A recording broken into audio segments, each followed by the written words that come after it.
박준태 의원입니다. 헌재에서 대통령 탄핵 심리가 진행이 되면서 공소장과 다른 진술, 또 기존의 주장을 뒤엎는 진술들이 나오고 있습니다. 최초 계엄 이후에 어땠습니까? 대통령이 도끼를 이용해서 문을 부수고 들어가고 또 총을 사용해서라도 체포를 해라 이런 식의 지시가 있었다고 되어 왔습니다. 근데 실상 지금 내용을 보면은 체포 지시를 한 적이 없다는 게 대통령 말씀이고, 김명현 전 국방부 장관, 여인영 전 방첩사령관, 또 이진우 전 수방사령관 모두 대통령으로부터 직접 체포 지시를 받은 적이 없다고 이렇게 확인해주고 있습니다. 핵심 관계자들이 모두 그 기존 내용을 부인하고 있는 겁니다. 오전에 헌법재판소에 출석한 김현태 707 특임단장도 이런 비슷한 증언을 했습니다. 정치인 체포 지시 받았냐? 받지 않았다. 끌어내라는 지시 없었고 그렇게 하는 게 사실상 불가능했던 상황입니다. 이렇게 얘기를 합니다. 그리고 곽종근 사령관이 지금 유일하게 대통령이 의원들을 끌어내라고 지시했다고 주장을 하는데, 이분은 지금 진술이 계속 오락가락해서 우리 국정조사 과정에서도 여러 문제가 된 적이 있습니다. 무엇보다 이분이 민주당 의원님들 앞에 가가지고 양심선언을 하고요.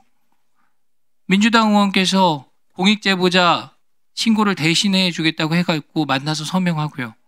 유튜브에 출연해가지고 이런저런 말을 하고 해서 여러 오해를 받고 있는 상황입니다. 오전에 박범계 의원님께서 인터뷰 하셔가지고 말씀 직접 했습니다. 곽종근 사령관이 양심 고백하겠다고 해가지고 그분이 진술한 이후에 공익제보자 신고를 도와줬다 이렇게 본인 직접 확인해 줬습니다.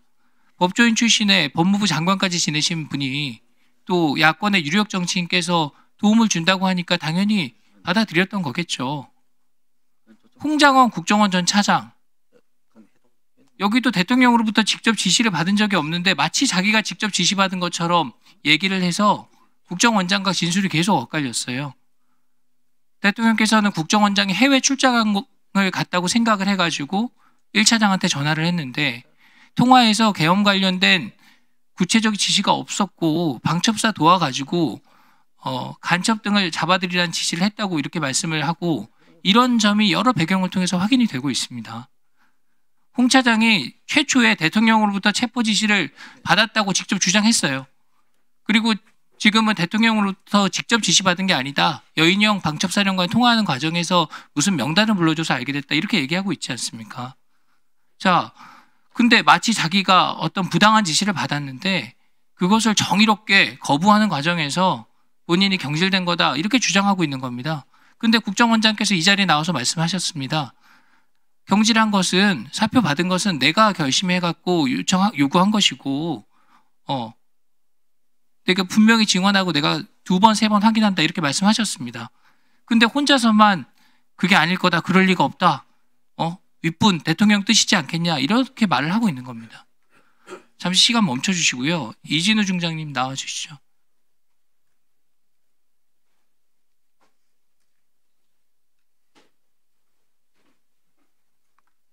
예, 어제 헌법재판소에서 계엄이 위헌 위법이라는 생각을 할 여지가 없었다. 이런 취지의 말씀을 하셨네요. 네. 보도가 많이 됐는데 혹시 좀 보충하실 말씀이 있습니까? 그 부분에서 보충 드린 그때 다 말씀 웬만하면 드린 것 같은데, 예, 제가 이제 가장 우려하는 게 있습니다.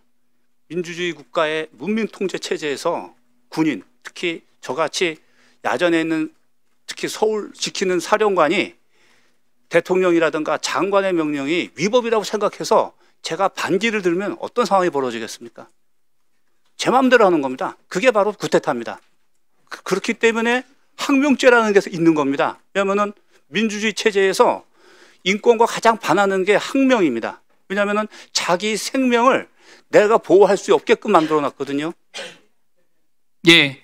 그러니까 그 짧은 순간에 이 지시가 적법한 거냐 위법한 거냐 이런 거를 판단하기가 쉽지 않았고, 또 군인으로서 지휘관으로서 군 통수권자인 대통령의 지시를 명령을 따라야 했다 이런 취지로 말씀하시는 거죠. 예, 그러면서도 제가 봤을 때 저는 나중에 지나고 나서 이제 처음에는 그냥 적법하다고 생각을 했지만 지나고 놓고 봐서도 반대로 생각해서 봤을 때 그래서 이 항명죄라는 게 존재하겠구나라는 생각은 제가 나중에 든 겁니다. 이해가 됩니다. 여러 판단이 있을 것 같아요. 대통령께서 계엄 취지나 뭐 배경 등에 대해서 충분히 설명을 하신 건 아니죠. 그 배경을 잘 모르고 있었죠.